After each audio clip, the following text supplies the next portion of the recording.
আলহামদুলিল্লাহ দর্শক, আবিদ এগ্রো নার্সারির কার্যক্রম এবং আবিদ এগ্রো নার্সারির বরাবরের মতো ভিডিও, আবিদ এগ্রো নার্সারির যে প্রজেক্টগুলো, আমরা আজকে চলে আসলাম চতর গজারকান্দি মিরাজ ভাইয়ের এক লাউয়ের প্রজেক্টে। দর্শক দেখেন লাউ গাছের পরিচর্যা কিভাবে করে, আর দেখেন মাশাআল্লাহ লাউ কিভাবে ধরে আছে। এখন ইনি দ্বিতীয়বার সার না মিরাজ ভাই, না তৃতীয়বার সার দিচ্ছেন। দেখেন কি সিস্টেমে সার দিলে গাছে প্রচুর পরিমাণের লাউ হয়, এটাই আপনাদেরকে দেখাচ্ছি। দেখেন সার কি দিয়েছেন ভাই?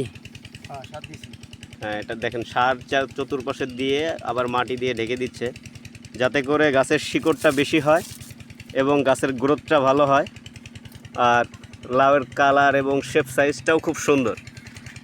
দর্শক আপনারা এভাবেই পরিচর্যা করবেন।